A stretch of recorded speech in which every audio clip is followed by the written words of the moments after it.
Glenn, thanks for coming on.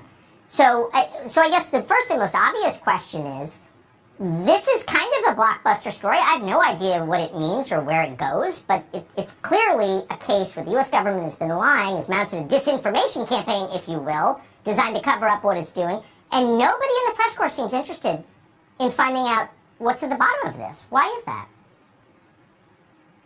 Right. So first of all, like you, I've heard the Russian and Chinese accusations for weeks that the United States is partnering with Ukraine to have biolabs right on the other side of the Russian border, and never talked about it because there was never any evidence for it. I don't take the word of the Russians or the Chinese. Exactly. What made me get interested in the story was when Victoria Nuland went before the Senate and Marco Rubio asked her, are there biological and chemical weapons programs in Ukraine, expecting her, he even said, I only have a minute, her to say no, of course not, so he could then claim it was debunked. But she didn't say no. In fact, she acknowledged exactly what you just went through, that not only are there labs, but they're so dangerous, whatever's in them, that they're deeply concerned it would fall into Russian hands. The other point is, any journalist who comes on the air and says that they can claim, that they can state that these concerns are false or a byproduct of disinformation, like journalists have been doing for weeks under the guise of fact-checking, is not telling the truth. All they know is that the Pentagon denies it, the CIA tells them it's not true, and then they equate that, they conflate that with proven fact, which is the #1 problem in journalism that we're seeing very pervasively in this war.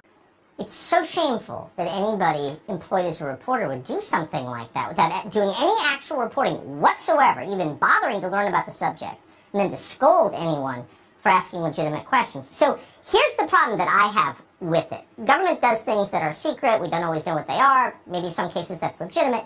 But to attack anyone who, American citizens who ask honest questions as tools of Russia, seems to me so far out of bounds. I'm worried this is being established as a precedent.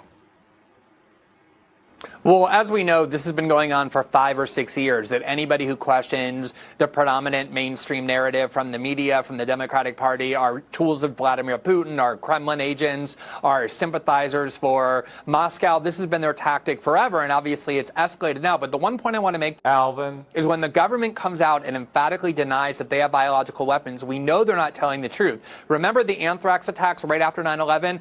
They were incredibly terrifying because of how weaponized they were. First, the government said it was from al-Qaeda. Then they said it was from Saddam Hussein. In 2008, they said, we solved the case. Actually, it came from a U.S. Army lab, from an infectious disease specialist under the auspices of Tony Fauci, a scientist who cultivated these weaponized strains of anthrax and deployed them on U.S. soil. We know they did the same thing with the coronavirus, where they manipulated the coronavirus to become more lethal and more contagious.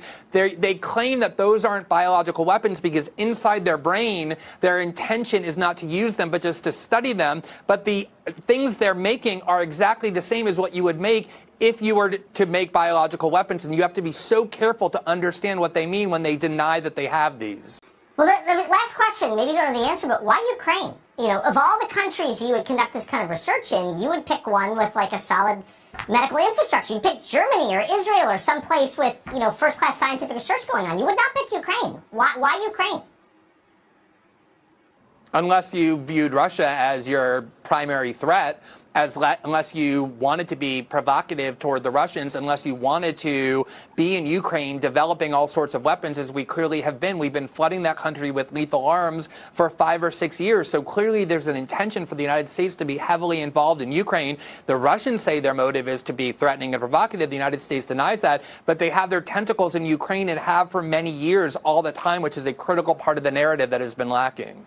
That's right. It's fair to ask, what have they been doing in Ukraine? Why are all their kids working for Ukrainian companies? What is going on here? Glenn Greenwald, I appreciate you coming on tonight. Thank you. Thanks, Alvin.